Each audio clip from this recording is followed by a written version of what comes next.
연중이 김연길 경사의 근무처를 찾는 것은 결코 어려운 일이 아니었다. 길거리를 걷다가 아무 경찰관서에나 들어가 동생의 이름을 대면 그의 소재는 금방 파악되었다. 안이자 여인의 절명이 확인된 이상 이제 그에게는 아무런 두려움도 없었다. 오직 혈육인 김연길 경사를 찾아 사상적인 그의 변절을 은폐시키기만 하면 되는 것이다. 연중은 동생 연길을 영천에서 만났다. 근길을 피해 산으로 걸어 내려오면서 몇 번이나 죽을 고비도 넘겼다. 그러나 내려온 보람이 있었다. 연길은 겨우 적화를 면한 영천지구의 후방 치안을 위해 뛰고 있었고 연중은 동생의 추천과 보증에 의해 임시경찰관으로 현지 채용되어 대공작전에 나서게 되었다. 세상이 극도로 혼란하던 시절이다. 군인이나 경찰관의 보증은 가장 확실하게 사상적인 의혹의 눈길에서 벗어날 수 있었던 방법이었다. 연중은 경북도 경찰대의 지리산 공비토벌대와 영천지구 보현산 공비토벌대에 배속되어 혁혁한 무공을 세웠다. 사실 이들 무장경찰력의 일원으로서의 공비토벌대에 참여하는 것은 시군죽 먹기였다. 공비들도 이미 전의를 상실했고 무기와 식량이 떨어져 형편없이 쫓기고 있는 입장이었다. 사변 초기와는 달리 화력도 이쪽이 훨씬 우세하였다. 그들은 이미 군대가 아니었고 오합지졸이었다. 혼비백산하여 도망치는 공비들의 뒤통수나 등판을 겨냥하고 M1의 방아쇠를 당기면 총알을 맞고 전신을 오그라뜨리며 떨어대는 육신의 경련이 전해져 오는 것 같았다. 그런 순간마다 발가벗은 육신으로 곧 와닿을 사랑의 남성을 기대하다가 너무나도 천만 뜻밖의 차가운 총탄을 받고 그 형용하기 어려운 경련을 계속하던 무르익은 여체의 감각이 연정의 손끝에 분명히 되살아나는 것이었다. 연기를 상봉하고 난 후 연중은 어쩔 수 없이 동생의 집에 숨어 지냈다. 점령하에서의 그의 행적을 알고 있는 사람의 눈이라도 띄면 참으로 곤란했다. 어느 날 밤 동생 연길은 아내의 시선이 없는 틈을 타 그의 궁금증을 물어왔다. 상원 장떡거리는 평온한가요? 자신의 애첩인 수능댁의 안부를 묻는 소리였다. 글쎄, 내가 있을 때까정은 조용들 했는데 모리제. 빨갱이들이 그냥 놔두고 산으로 갔을랑가는.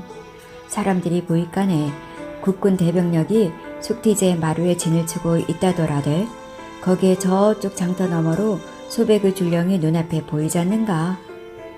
거기서 한판 붙으마 장터가 쑥밭이 될 낀데. 글쎄 말일세. 그는 가슴이 뜨끔했으나 내색하지 않기 위해 안간힘을 썼다. 죽은 그녀가 자기에게 주었던 방음의 환희를 동생에게도 오히려 더 농도짓게 퍼부었으리라 생각하니 지금 눈앞에 앉은 연길의 심정이 이해도 되었다. 계집의 몸을 사실 무관심하게 일별한다면 다들 별 차이가 없는 듯 하지만 한 여자의 영혼이 빨아당기는 그 흡인력의 강약에 따라 사내의 육체를 춤추게 하는 그 차이란 것은 실로 놀랍다는 사실을 연중은 수능댁을 통해서 깨달았던 것이다. 연중은 자신도 모르게 깨달았고 이어 확신하게 되었다. 동생 김연길 경사의 마음이 이 장터거리를 향해 크게 기울고 있음을 굳게 믿게 되었던 것이다. 그는 그것이 두려웠다. 수능댁의 몸에서는 묘한 채취가 났다. 그녀의 잠자리를 벗어나서도 그것은 상당히 오랜 시간 동안 자신의 후각에서 사라지지 않았다. 그는 그 냄새의 정체를 알 수 없었다. 그러나 그가 수능댁과의 관련하에서 연길이를 의식하고 나서 그는 그것이 남자를 미치게 하는 여자의 냄새임을 깨닫게 되었다. 그가 정말이지 살인이라는 인간으로서 해서는 안 되는 행위를 해버린 것은 그 뒤에 두 살인 또 다른 살인의 피비린내를 인식했기 때문인지도 몰랐다. 도내 경찰관 사격대회에서 수없이 많이 우승을 차지한 명사수 연길이가 아닌가. 그가 사리를 품고 당기는 방아쇠는 틀림없이 점찍은 대상물의 숨통을 끊어놓고 말 것이었다. 사내의 이성을 마비시키는 이런 여자의 냄새는 어느 특정의 여자의 고유한 것이 결코 아니다. 그것은 다분히 상대적이다. 그러나 연중은 뭔가 낯설고 저주받은 피의 꼬챙이에 자신의 형제들은 공동으로 코가 꿰어져 있다고 생각하고 있었다.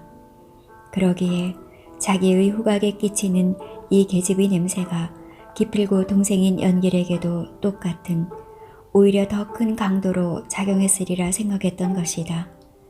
시골 장터거리의 주점 안방에 처박힌 계집에게서 이렇게 사람을 미치게 하는 계집 냄새가 난다니, 사람과 사람의 인연이란 참으로 알다가도 모를 일이었다.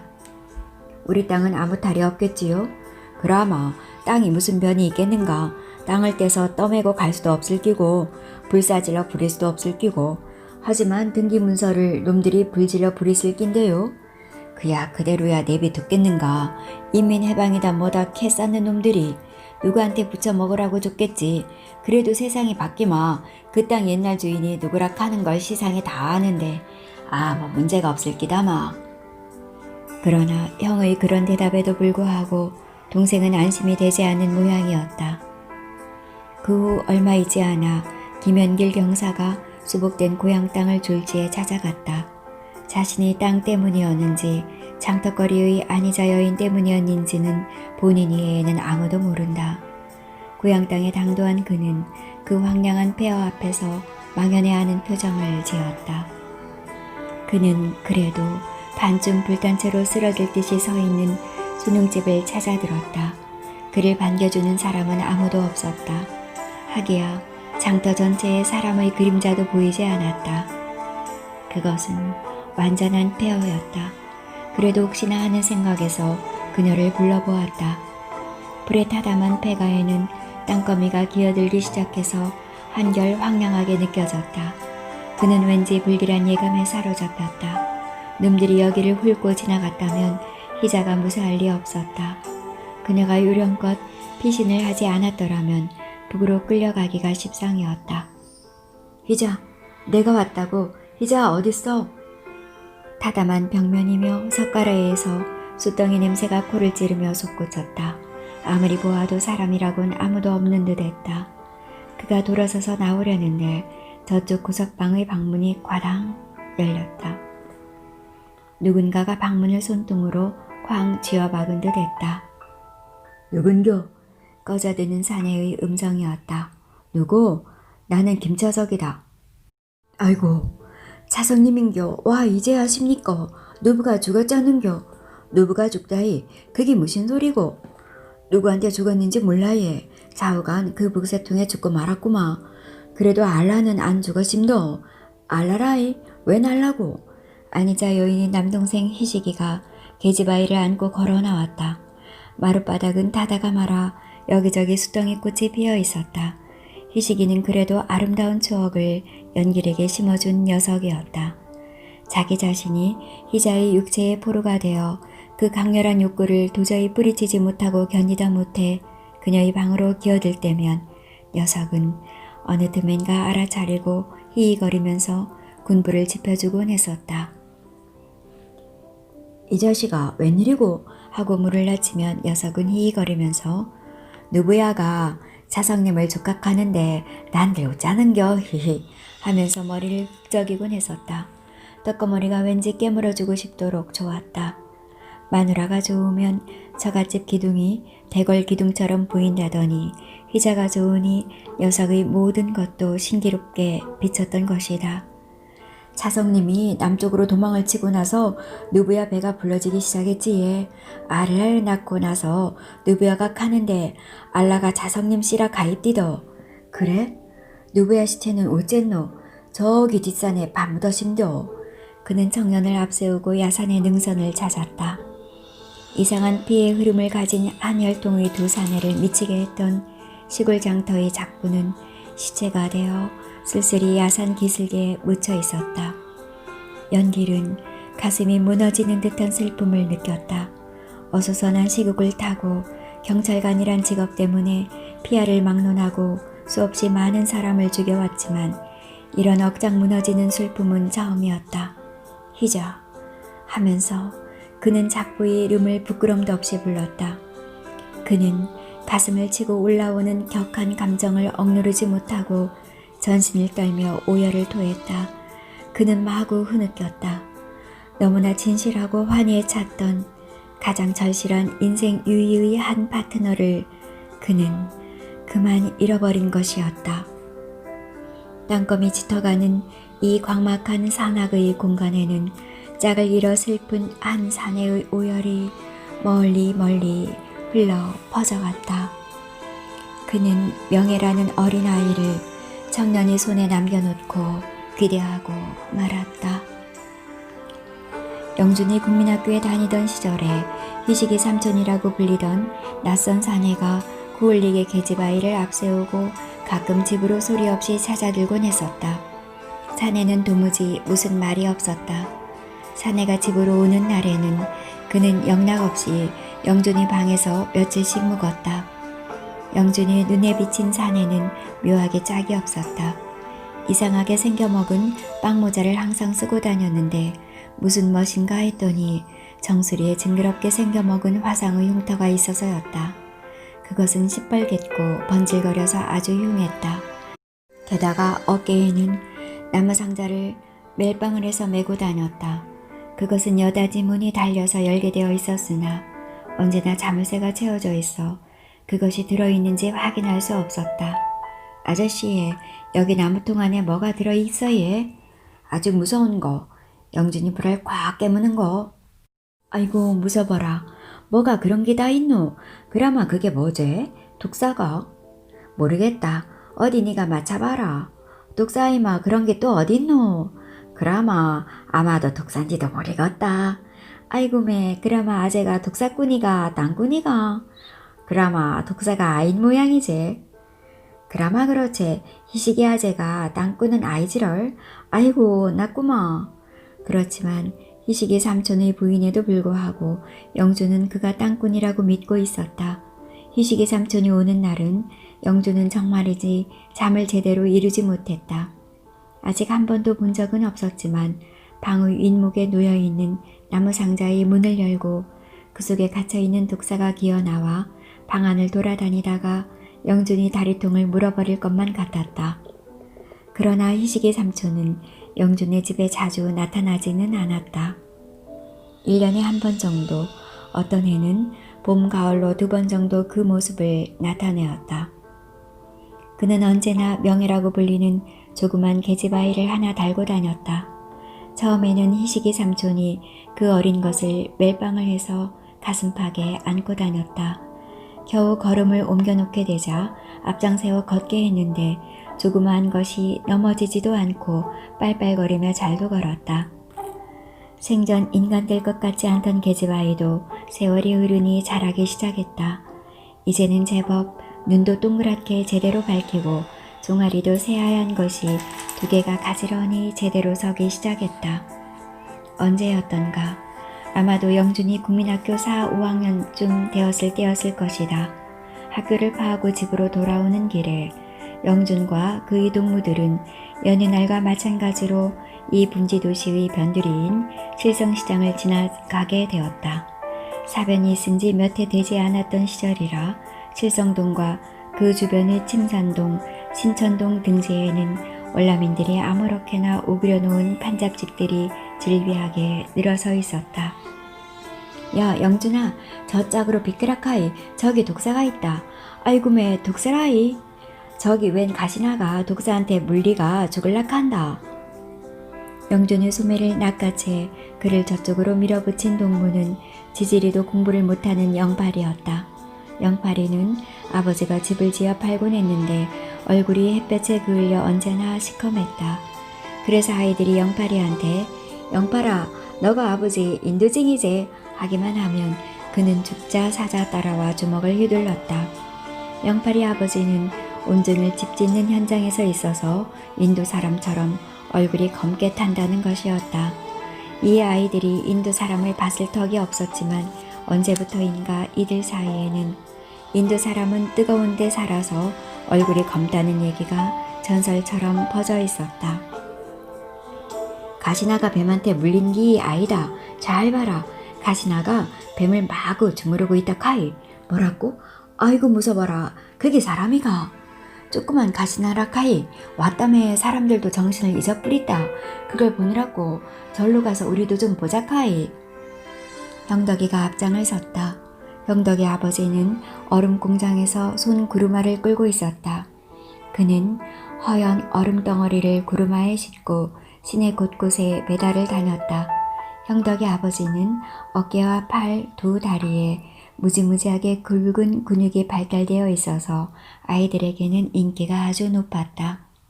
형덕이 아버지 앞에서는 누가다도 똥 싸놓고 빈다는 것이었다. 실제로 그것을 봤다는 아이들이 한둘이 아니었다. 노가다는 이들 꼬맹이들이 다니는 국민학교의 정문 근처에 사는 젊은이였는데 아이들이 등교할 시간쯤에는 골목길에 나와 역기와 아령으로 근육을 다졌다. 아이들은 노가다야말로 타잔보다 더 빠르고 힘이 세다고 믿고 있었다. 노가다의 불룩거리는 알통을 바라보다가 지각을 하는 아이들이 한둘이 아니었다. 어젯밤에 시청 뒤 공터에서 보이까네 형덕이 아버지가 노가다를 휘까닥 들어갔고 하늘로 내비던져 뿌이까대. 노가다는 몸뚱아리가 보이지도 않고 날아가 뿌리더라. 정말이다 카이. 영팔이의 증언이었다. 어두운 하늘로 날아가 버린 노가다는 이튿날 아침이면 그 자리에서 아령을 들어 올리고 있었다. 이상타. 내가 어제 노가다가 하늘로 휙 날아가는 걸 틀림없이 봤는데. 영팔이는 친구들에게 개면적은 듯이 머리를 극적거리곤 했다. 형덕의 손에 이끌린 아이들은 독사를 주무르는 계집아이를 보러 그쪽으로 몰려갔다. 형덕이는 알통이 너무나 튀어 올라온 아버지를 도왔기 때문에 이런 경우에는 의뢰에 앞장서는 것으로 되어 있었다. 어느 틈엔가 독사 주무르는 계집아이 주변에는 사람들이 겹겹이 둘러서 있었다. 그래서 할 수 없이 꼬마들은 어른들이 가랑이 사이로 고개를 디밀고 그 안을 들여다볼 수밖에 없었다. 그중 늦게 어른들 사이의 틈으로 얼굴을 쑤셔넣은 영주는 그 기막힌 광경을 보고 놀라지 않을 수 없었다. 그것은 기절초풍을 하고도 남을 일이었다. 웬 조그만 계집아이가 자기 몸통만한 모자를 쓰고 징글맞게 생긴 눈구렁이 모가지를 잡아채 갖고는 그 빨간 혀를 연신 날름거리는 뱀 아가리로 앙증스러운 손가락을 마음대로 집어넣었다가는 빼곤 했다. 뱀의 이빨에 세게 물렸는지 계집아이는 죽는다고 자지러지는 비명을 토하곤 했으나 막상 빼낸 손가락은 아무렇지도 않았다. 저 가시나 손가락이 고철로 됐는갑다. 그자? 형덕이가 어른들 가랑이 사이에서 모가지를 빼내고 영준에게 말했다. 영준은 그 징을 맞은 능구렁이를 보느라고 계집아이 얼굴은 여태껏 자세히 보지를 않았다. 그제야 요술사와도 같은 계집아이 얼굴에다 시선을 준 영준은 깜짝 놀라지 않을 수 없었다. 이상타. 그럴 수가 있나? 그 계집아이는 희식이 삼촌하고 1년 전에 집에 들렸던 명예라는 아이임에 틀림없지 않은가. 영준은 뭔가 봐서는 안 될 것을 본 듯해서 목을 빼내어 뒤로 물러서고 말았다. 뒤에 서서 가만히 생각하니 무슨 병에다가 한약 같은 것을 담아가지고서는 둘러선 사람들에게 선전을 하면서 빙빙 돌아가던 남자도 희식이 삼촌이 틀림없었다. 머리를 디밀고 확인할 필요도 없었다. 영팔이와 형덕이도 목을 빼었다. 그들은 다시 집이 있는 쪽을 향하여 걸음을 옮겨 놓으면서 각기 진저리를 쳤다. 그 가시나 손가락에 고철로 돼 있는 걸 네 진짜 베개로 봤나? 그러마 내가 자세히 보이까네. 손가락 그트머리가 새까만 게 녹이 다 쓸었더라 까이. 아이고매 그 알라가시나가 그라마 여시 새낀갑다. 영팔이도 대화에 끼어들었다. 새 어린이는 이래저래 공포심에 질려 눈들이 다들 휘둥그레져 있었다. 나는 그 여시 가시나 뒤에 있어서 낯짝하고 고쳐 손가락을 못 봤지만 뒤에서 보이까네 그 가시나가 입은 치마가 옆으로 터졌는데 보이까네 궁둥짝이 다 보이더라고. 가시나가 그라이까네 살마다도 아니 법는갑다. 영팔이는 자신이 한 말이 신통한지 스스로 감탄사를 발했다. 살마다를 안 입었으마 똥기저귀라도 작겠지. 영준이가 거들었다. 아이다 가시나가 알라라서 그렇나 보기가 부끄럽더라고. 그래야 가시나가 진짜로 와 살마다를 안 입었을꼬. 새 어린이들은 제각기 생각에 잠겼지만 그 이유를 알 수 없었다. 희식이 삼촌과 명예의 얼굴을 못 본 지가 3년이 넘었다. 영준의 기억에는 그가 고등학생이 되고 난 이후로는 그들을 한 번도 만난 적이 없었다.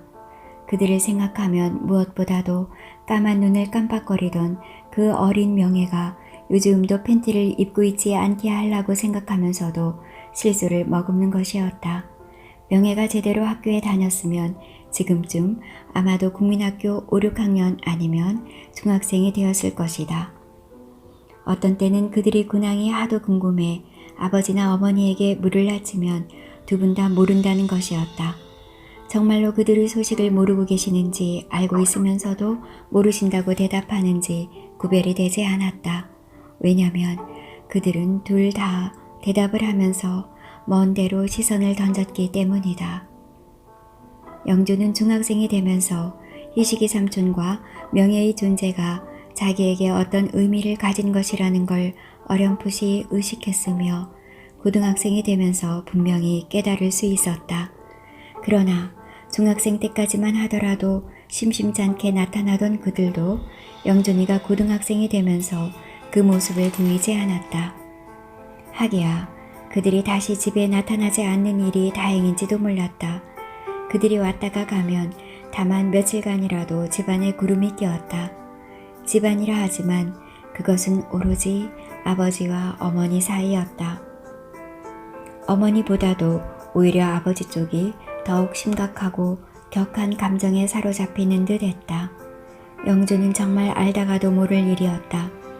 이 묘하고 비렁뱅이 같은 떠들이꾼들이 대문을 열고 들어서기만 하면 아버지는 무슨 영문인지 울기부터 하는 것이었다. 그렇게 만사에 침착하고 점잖은 분이 무슨 회개한 노릇인지 도무지 알 길이 없었다. 가슴에 무슨 커다란 구멍이라도 뚫렸다는 듯이 그는 억억하며 흐느껴 댔다. 희식아, 이리로 올라온. 아버지는 희식이 삼촌을 대청마루로 올라오게 하여 앉혔다. 그러고는 이 냄새나는 사내의 손잔등이며 목덜미깨를 연신 쓸어내리며 고생이 얼마나 크냐면서 정말로 그 사내의 고생이 애처로워서인지 다른 무슨 사연이 있는지 엉엉 울어대는 것이었다. 굴을 가까이 가져가 봤자 악취밖에 날 것이 없음에 틀림없는 이 사내의 전신을 굴을 벌름거리며 냄새를 맡고 정수리가 불에 타 흉물이 된 그의 얼굴이 뭐가 그리 신기한지 오래오래 쳐다보고 들여다보고 쓰다듬고 하는 것이었다. 그러면 이 땅꾼 사내도 쓰다 달다 말없이 고개를 숙이고 눈물을 흘리는 것이었다. 그러다가 그는 누구도 이해할 수 없는 이런 말을 하는 것이었다. 아이고 자성님요, 내가 더 서럽구마. 이간다고 죽은 사람이 살아오는겨. 그러나 이 땅꾼 사내만 나타나면 부엌으로 들어가 얼굴을 내놓지 않는 허점순 여인만은 그의 말뜻을 이해하는지도 모른다. 연길이 사내의 손잔등을 끌어안고 쓰다듬고 코에다 대고 하면 그는 또 이런 말을 했다. 이래봤자 내한테서는 땀 냄새밖에 더 나겠는겨. 명예를 안아 보이소. 그러면 연길이는 지체하지 않고 그 깜찍한 계집아이를 격렬하게 끌어안고 만지고 빨고 하는 것이었다. 이런 일련의 행위가 계속되는 동안 허점순 여인은 부엌에 들어가 숨소리조차 내지 않는다. 이 땅꾼 사내가 오는 날이면 허점순 여인은 잠자리를 걷는 방으로 옮겨버렸다. 남편 옆에서 자지를 않는 것이었다. 잠자리만 옮기는 것이 아니었다. 걷는 방으로 따라온 남편과 밤새도록 말다툼을 벌였다. 그러면 그 방에서 자고 있던 영철이와 영구는 쫓겨서 안방으로 건너갔다. 그래도 어쩌겠는가. 내 딸이 아닌가. 그것만은 절대로 안 되구마. 정 그럴라 커거동 날 죽이고 들이소. 영준이 보는데 부끄럽지도 않는겨. 저래 잘생기고 공부 잘하는 아들한테 부끄럽지도 않으마. 사람애가 아니고 짐승이제. 그래도 저 어린 것이 어디 가서 죽으라고 올 때마다 쫓아내노. 내 심장에 칼 꼽아라. 칼 꼽아도 그것만은 안 되구마. 내 삼아 시주아가 이날 이때까정 죽으라 카마 죽고 사르마 카마 살고 뭔 죽으마 죽는 신용까지 하면서 살았구마. 그래도 그 가시나만큼은 절대로 안 되구마. 그냥 죽은 지 몇 년이고 어째 당신은 비나지도 않는겨. 기집한테 미쳤다 캐도 이래 미친 사람 시상에 또 어딨는겨. 기집한테 미쳐도 산 기집한테 미치제. 죽어 없어진 지가 10년도 넘는 기집한테 이래 미치는 사람은 당신 말고 시상에 또 어딨겠는겨. 그라마 도대체 자를 어쩌란 말인고. 씨가 이 집시 아이가. 그 가시나를 들라놓고 빨고 비비고 하는 꼬라지 보고 내가 미치마 그것도 큰일이구마. 내 한 목숨 주구마. 이 잘난 아들도 누가 키우겠는겨. 그 가시나를 그래 빨고 얕고 지랄을 하고 그 이시기놈 손잔디 귓잔디를 그래 빨고 비비고 쓰다듬고 하마 그래. 그 죽은 년 근형 냄새가 납디까요. 아이고 그래. 이놈의 집구석 짐승 같은 이놈의 집구석에 시집와서 이 모양 이 꼬라지 하고 사는데 아이고 내 팔자야. 허점순 여인의 넋두리가 이 정도에 이르면 김연길 강사는 자리를 박차고 일어설 수밖에 없었다. 그는 도저히 자신의 의지를 관철시킬 수가 없음을 알 수 있었다.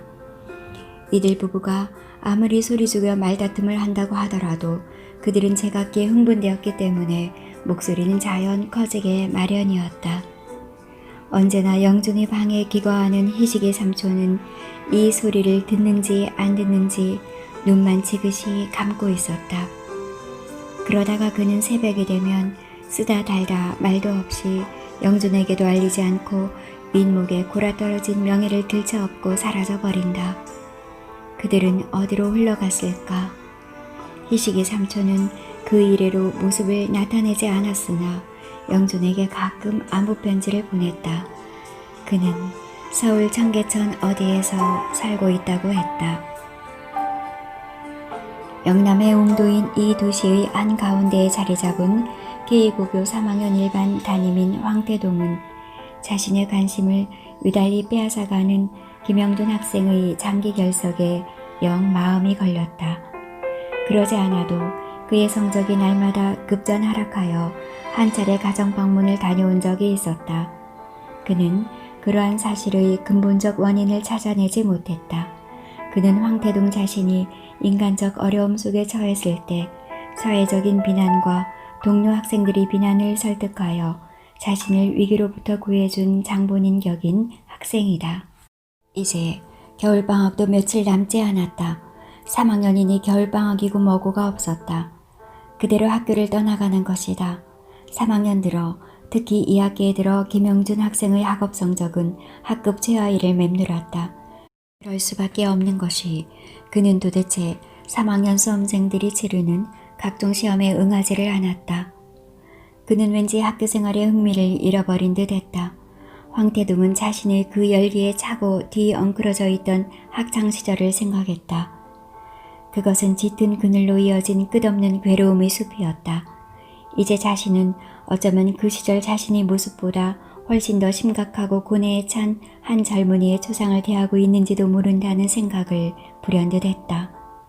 자신의 젊은 시절이 그야말로 짙은 그늘로 이어진 끝없는 괴로움이 숲이었다면 이 영롱한 눈빛을 가진 김영준 학생의 고뇌란 도대체 어떻게 표현해야 하는 것일까? 만사를 너무나 진지하게 사고하고 스스로 성실하고자 노력하는 학생이기에 무슨 말을 함부로 할 수도 없었다. 황태동은 김영준 학생의 아버지가 나가는 직장에 전화해 보았다. 군사혁명이 일어나고 얼마 되지 않아 그분은 직장을 그만두었다는 얘기를 들은 적이 있었으나 잊어먹었다. 황 선생은 영준이 가장 가까운 친구인 오철구와 기혜근을 교무실로 오라고 했다. 둘 다 성격적으로 다소간의 문제가 있다고 생각되는 학생들이었다. 오철구는 열정적이며 직선적인 성격이고 기혜근은 나이에 어울리지 않게 매사에 조소적인 성격이다. 그러나 그들은 이런 성격에도 불구하고 어떻게 영준이하고는 각별하게 지냈다. 너희들 김영준하고 친하게 지내지? 네. 왜 영준이가 시험도 안 치고 학교에도 장기 결석하는지 모르나?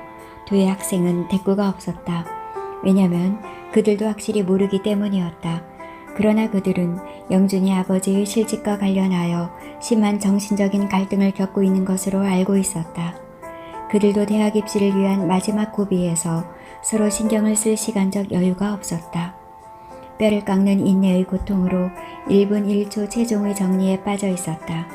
그러나 그들은 영준이가 비단 아버지의 실직 문제가 아니라 여러 가지 내면적인 갈등 때문에 방황과 좌절의 늪속에서 헤매고 있다는 사실을 눈치채고는 있었다. 야, 영준이 안영란 때문이 아이가? 아니야, 박영희 때문인지도 몰라. 두 학생은 교무실을 물러나면서 한마디씩 나누었다. 그러나 그들은 설사 그런 대화를 나누었다고 하더라도 자신들이 영숙이나 찬이와 나누는 인간적인 친근미로 보아 그것과 별반 다를 것이 없는 영준과 그녀들과의 관계가 그렇게 심각해졌으리라 생각할 수 없었다. 그는 그렇게 주체를 못하는 나약한 아이가 아닌 것이다. 황태동은 다시 한번 김영준의 가정 방문을 하기로 했다. 한번 다녀온 집이고 영준과는 스승 제자를 떠나 인간적인 깊은 관계를 가지고 있고 해서 아무런 통보도 없이 자연스럽게 그의 집을 찾았다. 그러나 기이하게도 틀림없이 옛날 그 집인데 주인이 바뀌어 있었다. 여기 김현길 씨라고 살지 않았습니까? 김현길 씨라고 예. 아 참, 그 사람인갑다. 옛날 집주인이. 우리한테 빚을 져갖고 이 집을 빚 대신에 넘가주고 다른 데로 이사를 갔지 예. 마당에 들어선 황태동은 폐가처럼 의신연스러운 집의 분위기에 아픈 가슴을 느꼈다. 왼편으로 고개를 돌리니 옛날 영준이 공부방과 맞붙어 있던 뒷집의 튀어나온 방에는 방문이 반쯤 열린 채 불어가는 바람에 덜커덩거리고 있었고 그 앞 웬 젊은이들이 유행가 가락을 뽑으며 북적거리던 무슨 작업실 같던 홀에는 깊고 깊은 정적만이 깔려 있었다. 검은 콜타르치를 한 나지막한 나무 울타리 너머로 보이는 뒷집의 음지 깊은 마당에는 이름 모를 잡초들만이 쓸쓸히 솟아 있었다. 기분 나쁘게도 웬 말상으로 생겨먹은 사내가 머리통과 전신의 붕대를 칭칭 감고 한쪽 팔에는 깁스까지 하고서는 그 음지 속을 어슬렁거리고 있었다. 어디로 이사를 갔는지 모르시나요? 어디로 갔는지 우리도 몰라 예. 우리도 그 사람을 찾고 있구마. 아직도 빚을 덜 받았걸랑 예. 이 집 갖고는 반도 안 돼 예. 살오른 40대 아주머니는 찾아온 사람도 빚쟁이인지를 알아내야겠다는 투로 황태동의 위아래를 유심히 훑어보는 것이었다.